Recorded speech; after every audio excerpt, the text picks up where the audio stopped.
میرے پاس تو کوئی ایسی رپورٹ نہیں ہے.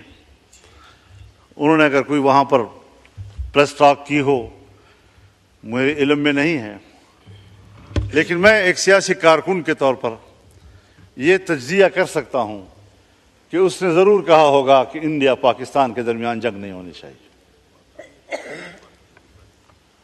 اس نے ضرور یہ کہا ہوگا کہ ایران اور اسرائیل کے درمیان جنگ نہیں ہونی چاہیے، اور اس نے کبھی نہیں کہا ہوگا کہ اسرائیل فلسطینیوں پر بمباری بند کر دے.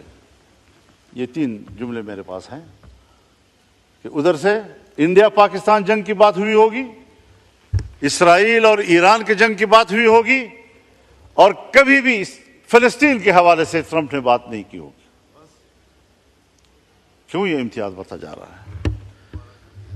جہاں پر صہیونی مرتا ہے، جہاں پر مودی مرتا ہے، اس سے تو ان کو تکلیف ہو رہی ہے، لیکن اگر ایک غریب مسلمان، غیر مسلح مسلمان، چھوٹے چھوٹے بچے، خواتین، بوڑھے بزرگ، ان کا خون بہہ رہا ہے، پورا شہر ملبے کا ڈھیر بن گیا ہے، اس کا کسی کو احساس نہیں ہے.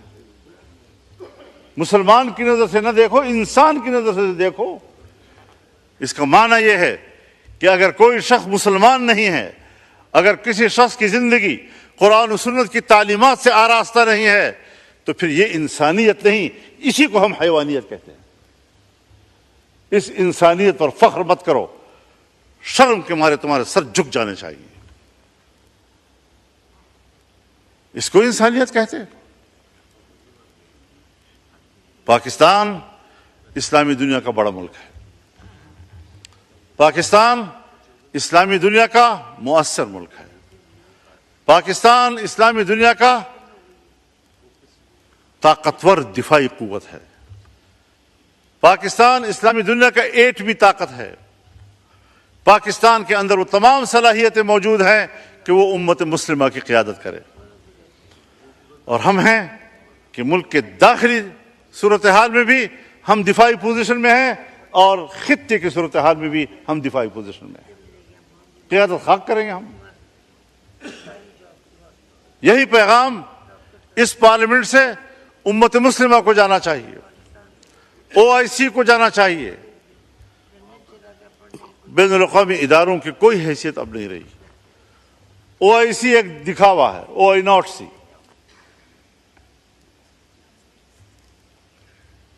سلامتی کونسل 5 بڑے ممالک، ترقی یافتہ ممالک کی منوپلی ہے. پورا اقوام متحدہ اور جنرل اسمبلی امریکہ کی لونڈی ہے. جب وہ چاہیں ہماری سیاست پر بھی قبضہ کر لیں، ہم سے قانون سازی کا حق بھی چھین لیں، ہم ان کے دباؤ پر قانون سازیاں کرتے رہیں، معیشت ان کی خواہشات کے تابع کریں. اور یہ جو بجٹ پیش کیا گیا ہے، اگر وزیر خزانہ صاحب موجود ہوتے تو میں ان کی موجودگی میں یہ کہتا کہ وزیر خزانہ صاحب، یہ بجٹ آپ نے تیار نہیں کیا، یہ IMF نے تیار کیا ہے اور آپ نے پڑھ کر سنایا ہے. آپ کے اندر اس وقت بجٹ بنانے کی صلاحیت بھی ختم ہو چکی ہے. کب ایک طاقتور ملک کی حیثیت اختیار کریں گے ہم؟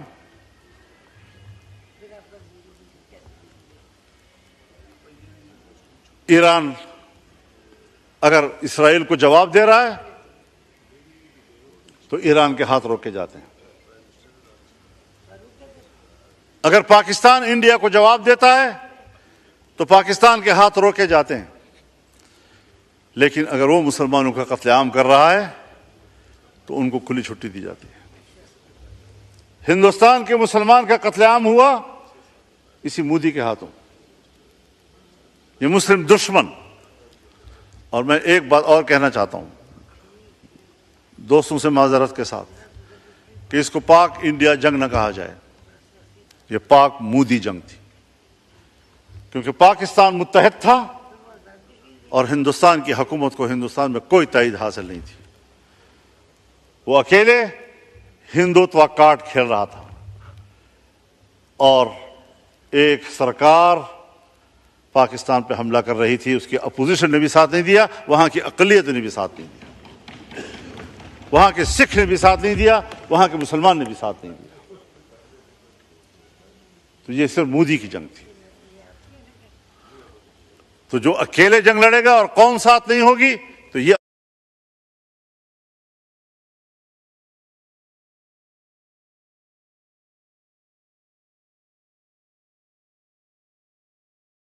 لڑ رہے تھے تو قوم آپ کے ساتھ نہیں تھی، تو نتیجہ کیا نکلا؟ آج آپ لڑے اور قوم آپ کے ساتھ تھی تو نتائج کیا سامنے آئے؟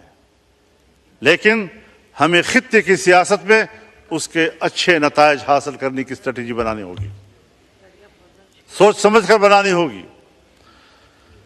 ہمیں خطے میں ایران کو اعتماد میں لینا ہوگا۔ ہم ایران کے ساتھ کھڑے ہیں اور پاکستان کو کھل کر کھڑا ہو جانا چاہیے۔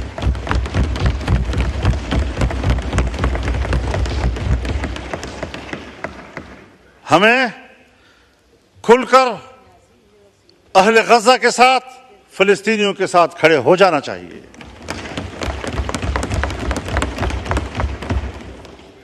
یہود ہنود یہ ایک ہیں، وہ ایک دوسرے کے اتحادی ہیں۔ اگر فلسطین سے آگے لبنان پر وہ حملہ کر چکا ہے، اگر وہ شام پر حملے کر چکا ہے، پرانے قبضے ایک طرف، حال ہی میں جو اس نے شام کی دفاعی قوت کو تباہ کیا ہے،